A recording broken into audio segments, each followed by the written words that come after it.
Morning, जय श्री कृष्णा, राधे राधे। कैसे हो आप लोग? उम्मीद करती हूँ आप सब लोग अच्छे होंगे। मैं भी एकदम अच्छी हूँ। तो अभी सुबह का टाइम है, सुबह के अराउंडिंग हो रहा है 8 बजे का टाइम हो रहा है। वैसे तो मेरा मोस्टली सारा काम हो गया, मतलब साफ़ सफाई का नहीं हुआ। वैसे थोड़ा बहुत जो छोटा मोटा काम होता है ना वो सब कुछ हो ही गया है। मेनली मेरे कपड़े धुल गए हैं सारे, सुखा भी दिए हैं मैंने। लेकिन कल रात से कंटिन्यू बारिश आ रही है। परसों तो ओले भी आए थे और कल रात को तो पता नहीं मुझे, लेकिन हाँ बारिश बहुत तेज़ है। जो वो आंधी तूफान वाली बारिश बोलते हैं ना, वो वाला तूफान है। और मेरे ना कपड़े एक दो कपड़े बाहर पड़े रह गए थे बालकनी में। वैसे तो ऊपर से कवर्ड है, लेकिन तूफान वाली बारिश थी ना, तो जाल में से अंदर बारिश आ गई थी तो भीग गए कपड़े। तो उनको भी सुखा दिया है साथ में, और सफाई करनी बाकी है क्योंकि धूल मिट्टी की गंदगी हो गई है।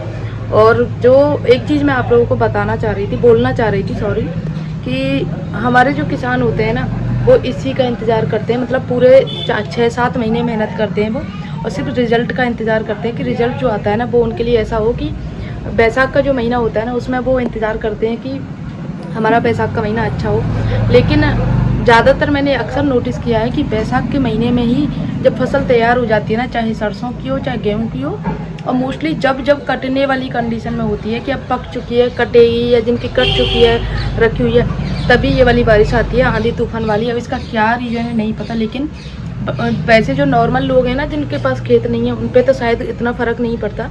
लेकिन जो सिर्फ खेती पे डिपेंड है, जिनके बच्चों की शादियाँ वो उधार लेके रखते हैं बैसाख के महीने में देंगे, या फिर जो कहते हैं कि हम बैसाख के महीने में ये काम करेंगे, क्योंकि उनके लिए बैसाख का महीना ही एकदम गोल्ड होता है, क्योंकि उनमें उनको पैसा आता है किसानों को।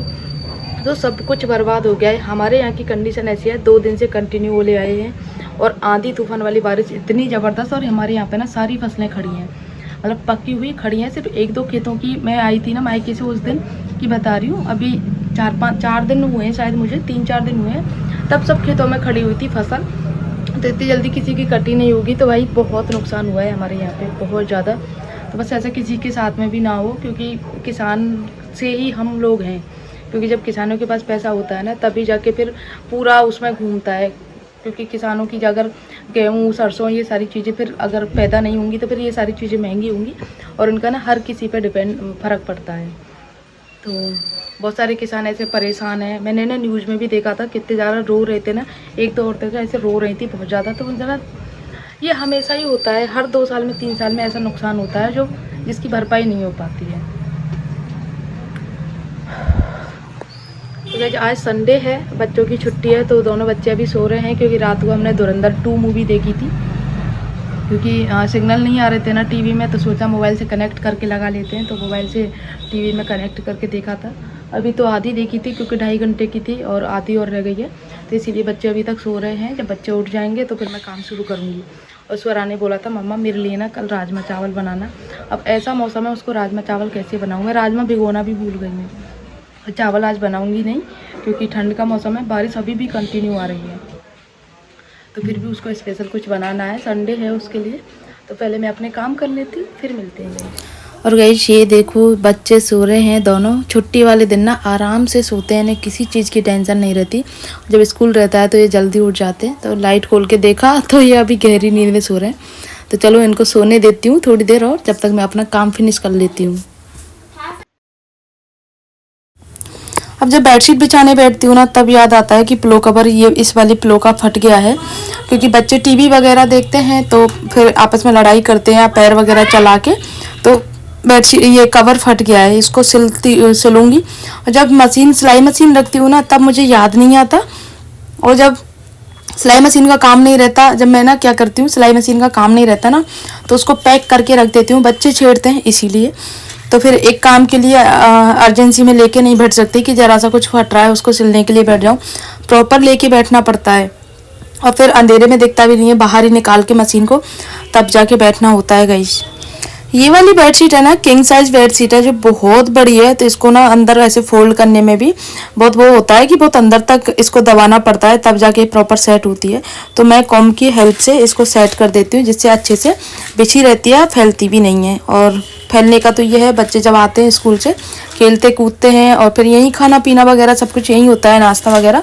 तो बेडशीट गंदी भी हो जाती है और थोड़ी सी सिमट भी जाती है, तो फिर कोई बात नहीं, बाद में हो जाता है। दिन में 2-3 बार बेडशीट को साफ़ करती हूँ। बच्चे पढ़ाई भी करते हैं तो पेंसिल शार्पनर के छिलके वगैरह इधर उधर डाल देते हैं। तो इस तरह से छोटे बच्चे होते हैं तो अक्सर घर गंदा हो ही जाता है। मैं इस चीज़ की टेंशन बिल्कुल भी नहीं लेती कि बच्चे गंदगी कर रहे हैं, ये कर रहे हैं। टोकती हूँ, उनको रोकती भी हूँ, सारे काम करती हूँ, तो लेकिन एक हद तक। ऐसा नहीं है कि मैं बिल्कुल एकदम स्ट्रिक्ट हूँ कि तुम्हें गंदगी नहीं करनी है, यहाँ हाथ नहीं लगाना है। बच्चे हैं, अगर वो अब नहीं खेलेंगे कूदेंगे, ड्राइंग नहीं करेंगे, कुछ नहीं करेंगे, तो फिर कैसे ही काम चलेगा। और आप लोगों को मैं ना स्क्रीनशॉट लगा दूँ कि बच्चों ने ना सारा ये दीवार पे तो हमने पेंट वगैरह अभी किया था, वो दिवाली के टाइम पे ही किया था, और पीवीसी वॉलपेपर लगा हुआ है सारी दीवारों पे। लेकिन और जो पुराना था वो दब गया पेंट से। लेकिन अलमारी है गोदरेज की, उस पर दिखाती हूँ बच्चों ने अपना क्या ड्राइंग कर रखा है, क्या लिख रखा है। आजकल डेली आंधी तूफान आ जाता है, उसकी वजह से धूल मिट्टी भी बहुत हो जाती है। और फिर कपड़े वगैरह सूखते हैं तो कपड़ों के पता नहीं धूल मिट्टी कपड़ों में कहाँ से आ जाती है। जैसे तय बनाती हूँ ना कपड़ों को, तो यूँ झाड़ती हूँ कपड़ों को, तो उसमें से धूल मिट्टी निकलती है।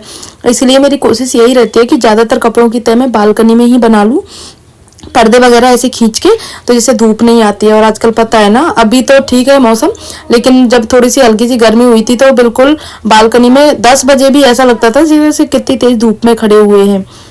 तो पर्दे वगैरह खींच के तब मैं तय बनाती थी। अब तो प्रॉपर वैसे तय बन जाती है कपड़ों की, और कपड़े ज़्यादा भी नहीं रहते, अब थोड़े बहुत कपड़े धुलते हैं, इतने ज़्यादा नहीं धुलते। हाँ, कभी कभी बेडशीट होती है ना, कई बार 3-3 बेडशीट एक साथ धुल जाती हैं, बच्चों के रूम की, मेरे रूम की, मम्मी के रूम की, फिर उनके पिलो कवर भी हो जाते हैं, तब थोड़ा सा ज़्यादा कपड़े हो जाते हैं। बाकी तो बस डेली का रहता है, जो डेली के कपड़े रहते हैं ना वही रहते हैं। गाइज आज सुबह जल्दी उठ के ना बच्चों के रूम की सफाई करी थी। तो ये पूरा बच्चों का रूम है, थोड़ा सा सेट भी किया था, यहाँ से सामान हटा के थोड़ा सा ये जगह बना दी है, बच्चों को चेयर वगैरह लगा के पढ़ सकें आराम से, या फिर बैग वगैरह रख सकें। और ये सारी चीज़ें, अलमारी को भी थोड़ा सा खिसका दिया है, बेड पूरा हटा के साफ किया था। बेड के पीछे ना बच्चे बहुत ज़्यादा कचरा डाल देते हैं। पहले ये गोदरेज की अलमारी ने यूँ रखी हुई थी, तो अब थोड़े इस तरफ रख दिया जिससे स्पेस हो गया है, और ऊपर से भी खाली कर दिया क्योंकि एक्स्ट्रा सामान इसी के ऊपर आ जाता है, तो इस पर भी खाली कर दिया है। और ये वाली अलमारी है नीचे मैंने प्रॉपर बच्चों के लिए कर दिया, इसमें सिर्फ बुक्स वगैरह रहेंगी बच्चों की, और बिना प्रेस के कपड़े जो रहते हैं वो मैंने ऊपर वाली अलमारी में रख दिए हैं। और ये बच्चों की ड्राइंग के नतीजे हैं जो आप गेट पर दिखा रही हूँ आप लोगों को। और इस रूम में, इस अलमारी में मेरी साड़ियाँ रहती हैं डेली वियर की, जो मैं डेली में पहनती हूँ। और मेरा ब्लेजर भी यहीं पे रखा हुआ है, मुझे याद ही नहीं रहता ऊपर रखने के लिए। तो इनमें से मुझे 2-3 साड़ियाँ रिटायर करनी है, एक ये ऑरेंज वाली, एक ग्रीन वाली, एक ये ब्लैक वाली, और एक ये ऑरेंज वाली पीच कलर की, तो ये रिटायर करनी है मुझे। तो अभी मैं सोच रही हूँ एक साड़ी को, ऑरेंज वाली को और थोड़ा सा पहनने का, पीच कलर की, क्योंकि गर्मी आ गई है ना, तो लाइट वेट है इसलिए। और इसके नीचे वाली रो में रखती हूँ मैं बेडशीट वगैरह, जो कॉटन है इस टाइम पे सारी। इसमें मेरा अपना वैसा सामान रहता है, पेटीकोट वगैरह, ये सारी चीज़ें। तो ये पूरा रूम मेरा हो गया है साफ़, और स्पेस भी हो गया है अलमारी सेट करने से। अब दिखाती हूँ आप लोगों को अपना रूम। अपने रूम की भी सफाई हो गई है। मेरा रूम तो आप लोगों ने बहुत बार देखा होगा, डेली देखते होंगे, क्योंकि मेरे ब्लॉग की स्टार्टिंग होती है वो रूम से ही होती है। इसको भी मैंने पीछे से पूरा हटा के साफ किया, इसमें स्पेस नहीं छोड़ा है बिल्कुल भी अब, जैसे बच्चे कुछ कचरा वगैरह डाल सके। बहुत कचरा निकला था क्योंकि मच्छर हो गए थे बहुत ज़्यादा, और फिर दिक्कत हो रही थी मच्छरों की वजह से। मौसम भी ऐसा है, कूलर वगैरह नहीं लगा सकते, ऑल आउट का भी कोई फ़र्क नहीं पड़ रहा था, इसीलिए इसको साफ़ किया। और मेरे रूम के जस्ट बाहर बालकनी है, और मौसम हो रहा है गाइस बहुत शानदार वाला। आजकल मौसम बहुत अच्छा चल रहा है, देखो अभी ऐसा लग रहा है बस बारिश आने ही वाली है। लेकिन जो भी है, मेरा रूम बालकनी के पास में है ना, तो मुझे इस चीज़ का फ़ायदा है, मौसम कैसा भी हो। लेकिन जब अच्छा मौसम रहता है ना, तो पूरा सुहाना लग जाता है, मेरे रूम में बहुत अच्छा लगता है। और ये कैलेंडर मैंने मंगाया था क्योंकि तिथि वगैरह का ना पता नहीं चल पाता, तो इसीलिए मैंने सोचा था कि इसको यहाँ रख दूँगी, तो डेट और डे वगैरह का भी पता चलता रहेगा इसीलिए। क्योंकि बच्चों की बुक्स और ड्रेस वगैरह जो भी है ना, डे के अकॉर्डिंग चलती हैं, फिर मैं भूल जाती हूँ आज कौन सा डे है, और कई बार गलती कर देती हूँ। इसीलिए मैंने एक कैलेंडर रखा है, जिससे मोबाइल में भी होती हैं सारी चीज़ें, लेकिन जो सामने रहता है ना उसका ज़्यादा असर होता है। पूरे रूम का, दोनों रूम का और सारा काम ख़त्म करने के बाद में अब मैं आ चुकी हूँ किचन में, क्योंकि मेरे रूम ऊपर हैं, किचन नीचे है, तो उसके लिए प्रॉपर ही आना पड़ता है। और आज छुट्टी थी तो बच्चों की फरमाइश थी, मैंने पूछा था क्या बनाऊँ। नाश्ते में मैंने पोहा बनाए थे सबके लिए, तो बच्चों ने बोला था कढ़ी चावल, मोस्टली स्वरा ने। और आप लोगों ने शायद नोटिस किया होगा, मेरी जब भी संडे रहता है तो मैं ज़्यादातर कढ़ी चावल, दाल चावल, राजमा चावल कुछ ऐसा बनाती हूँ, क्योंकि बच्चों को अच्छे लगते हैं। सुबह सुबह बच्चे लंच लेके जाते हैं तो ये सारी चीज़ें नहीं बन पाती हैं, तो इसीलिए मैं संडे को बनाती हूँ इन चीज़ों को। और चिप्स पापड़ भी मैंने निकाल के रख लिए हैं, इनको भी तलना है क्योंकि ये दाल चावल के साथ में या फिर कढ़ी चावल कुछ भी हो उनके साथ में ना अच्छे लगते हैं। तो मैंने यहाँ पे बेसन घोल लिया है, कढ़ी के लिए छाछ को अच्छे से मथ लिया है चलनी में। और उसके बाद में ये मैंने चावल पहले भिगो के रख दिए थे आधा घंटा पहले, जिससे अच्छे से फूल जाते हैं चावल। बैंगन आलू की सब्ज़ी बनानी है, चटनी बनानी है, तो ये सारी चीज़ें बनानी है मुझे। थोड़ा सा टाइम लगेगा वैसे भी, और बच्चे अभी नाश्ता किया है तो इतनी जल्दी नहीं रहती है, वरना नाश्ता नहीं करते हैं ना तो फिर उनको रहता है मम्मा की खाने में क्या बना रही हो। और उनको अगर मैं बता दूँ कि खाने में आज ये बन रहा है दाल चावल कढ़ी चावल, तो भाई उनसे रुका ही नहीं जाता है। तो स्वरा का तो ये रहता है, उससे इंतज़ार नहीं होता है मम्मा कब बनाओगी, बस।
चिप्स अभी ताज़ा ही बनाई थी हमने, आलू के चिप्स बनाए थे ना, ताज़ा ताज़ा चिप्स खाने में ना अलग ही टेस्ट आता है, वरना फिर रख दो ना इन चीज़ों को तो रखने के बाद में उतना ज़्यादा टेस्ट नहीं आता है।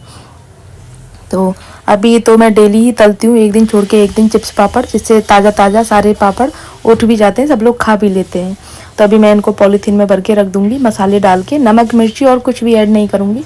हाँ पापा को तो रहता है नमक मिर्ची खटाई गरम मसाला ये सारी चीज़ें, लेकिन मैं नहीं डालती हूँ, पापा के लिए अलग से डाल देती हूँ। लेकिन हम सिर्फ नमक मिर्ची डालते हैं, बाकी और कुछ नहीं डालते, क्योंकि पापा को ना गरम मसाले का कुछ ज़्यादा ही रहता है।